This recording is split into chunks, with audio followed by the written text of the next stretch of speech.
Hi everyone, welcome to Ravi MTech Computers. This is M. Ravi. Myself, about my qualification, MTech Computer Science from JNTU campus. I trained more than 20,000 plus students in my career. If you want to follow my channel, don't forget to subscribe. In this session, I would like to give the clarity about who should learn C language, where should we learn C language. Okay, coming to C language, C is a kind of programming language. It was developed in the year 1972 by the Dennis Ritchie. Okay, so it was developed in the year 1972. But right now it is 2020. In 2020 also we are discussing about C language. I mean in 2020. So approximately after 48 years, after 48 years also we are discussing about C language. I am sure that we are going to discuss about C language in 2050 also. I mean after 50 years or after 100 years, if you are going to discuss about a particular language, means that statement is enough. That statement is sufficient to tell how powerful the C language is. But why C became popular? Why the remaining languages are not that much popular? So before development of C also we have so many languages. But why C became very popular language? C is having lot of powerful concepts where the existing languages are not having. Before development of C we have the language like ALGOL, basic language, BCPL language like that. But they don't have some of the powerful concepts. C is the role model for all the programming languages. C language itself is giving the motivation to all the programming languages. Why? Because it is having the powerful concepts which are not available in existing languages before development of C. These are the powerful concepts belongs to C language.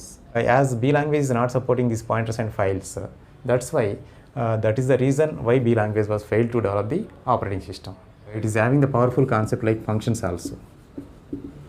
C was powerful mainly because of its functions. Without base, can you construct the building? No. If your goal is software career, you must have the knowledge of one programming language and one database knowledge. It is compulsory for all the aspirants who want to settle in the software career. Doesn't matter what domain you want to choose. You may ask, so I want to go through server maintenance tools. Yes, you can. Somebody will tell that I want to go through some other tools like Python or Big Data or Hadoop or something like Java, .NET, Oracle, database side. So many options are there. If you want to learn any other programming languages, C language is giving the strong motivation to all those programming languages. Why? Because in most of the OOP languages, either it may be C++ or Java or .NET, whatever it may be. So in all those concepts, they are using the C language syntax only. For example, if you see the control statements in the C language, the same control statements will be used in C++ as well as Java language also. So I mean the syntax also exactly same. Then if you learn C language, what is the disadvantage? Don't worry about what technology is having the demand right now.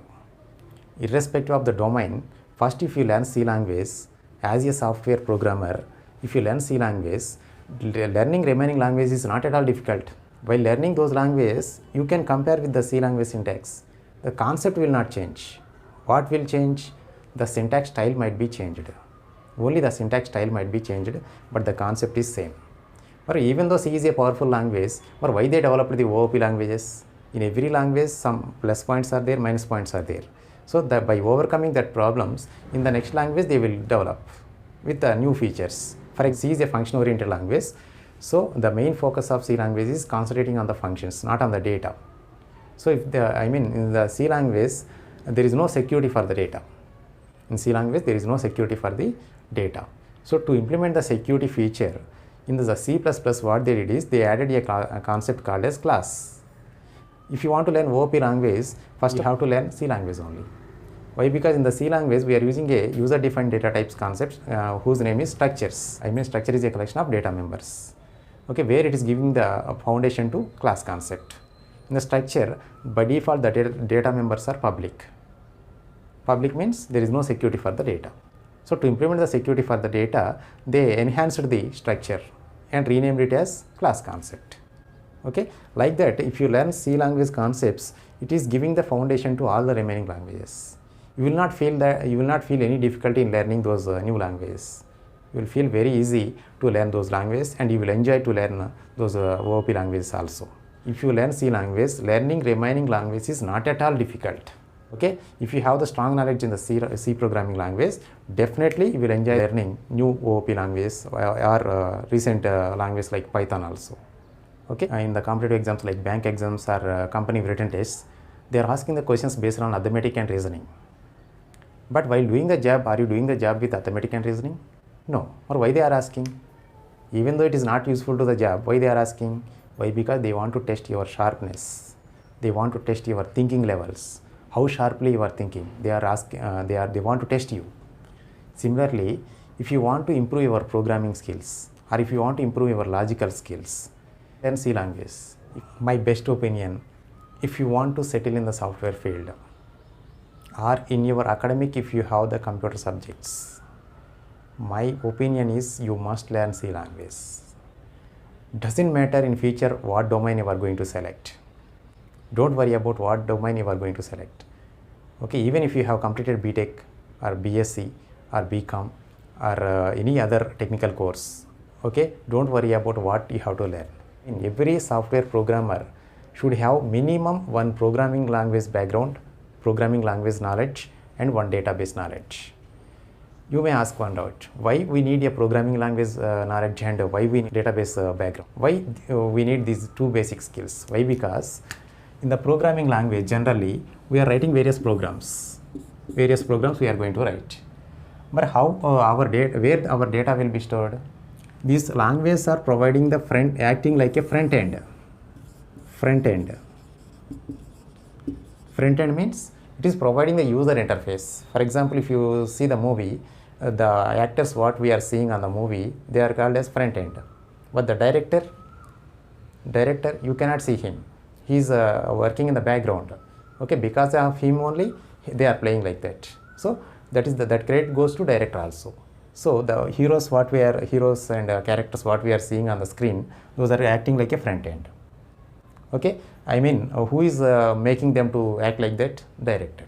So director is the back end. Am I correct or not? So here even similarly in the database also, in the database technologies, our data will be stored in the server generally.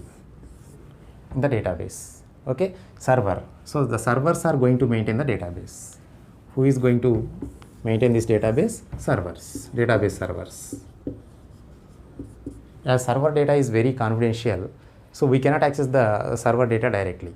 So how we are interacting with the server? As a end user, we cannot interact with the database directly. So we are developing a programs which will communicate with the database server. Whichever the data we want, we are asking the server with the help of a program. By using programming language, we are going to write the programs. So these languages are acting like a front end. These are providing the user interface using which end user can interact with the computer. Whenever we are passing the request, that request will go to server. But where our data will be there? Our data will be stored in the database. For example, you are taking the money from the ATM. ATM is acting like a front end. In the ATM, I mean through software, we are controlling. So in the ATM, that is connecting to the database server. For example, you are entering the PIN number. Who is verifying whether it is correct or not? That ATM is acting like a front end, using which we are interacting with the ATM. That ATM is connecting to the database. Okay, but as a software programmer, we should have minimum the knowledge of programming language and one database background. Doesn't matter what domain you are going to select. Okay, so that's why every software programmer must have one programming language background and one database background also. Even if you are trying to learn C++ or Java or Python, whatever it may be, so all those languages, the motivation concepts are available in C language only. Okay, even in the C++ or Java or Python, if you are using object-oriented concepts, means from where the object came? Class only. If you want to understand the class concept, from where you can understand the foundation? In the C language, structures concept was available. Those are also called as user-defined data types. User-defined data types. Okay, so user-defined data type means we can define our own data type as per our requirement. In CPP also, in Java, in CPP also we are using the class concepts. In C++, I will cover more internals about OOP and all. And that's why every programmer must have the one programming language background and one database background. some of the aspirants may ask like this: we are from the BTech background, or we are from the BSc background, or we are from the MTech background, or we are from the MCA background, or we are from the MSc background. It doesn't matter what background your academic belongs to. For all the academic courses which are related to computers, if you have the computers in your academic subjects, definitely you should learn that language so that your logical skills will be improved. Even if you see the accounting courses like Tally, that is also developed by using C language only. I hope I cleared your doubts. So parallelly, while teaching practical related concepts, please practice in the system or laptop. Okay, follow me on my Instagram also. In the description boxes I have given. And if you have any opinions, you can post in the comment section also. Definitely, I will try to post the content which is most useful to you. Please don't skip the videos. In every video, some points will be covered. Coming to the conclusion, can you play the cricket in the water? You cannot. Why? Because water is not the suitable platform to play the cricket. I mean, a good playground is required. Am I correct or not? Similarly, if you want to learn C programming in the proper way, in the systematic way, in the particular sequence, definitely our channel Ravi MTech Computers is the best platform. That assurance I am giving to you. Okay, so can you get the clap sound with a single hand? No. So 2 hands are required so that they will produce the good sound. See, even though I am posting the good content, even though I am keeping a lot of efforts in posting my videos, if you are not serious about learning, it is not useful to you. It is not useful to you. So similarly, at the same time, as it is the free educational channel, I need your support also. So don't just watch and go. If you really like my videos, please share it to your friends and ask them to watch and subscribe. Okay. Try to activate the bell icon also so that you will get all my notifications as and when I posted the video. Immediately you will get the notification. Okay. I hope you will follow my videos and you will get the success in your career. All the best.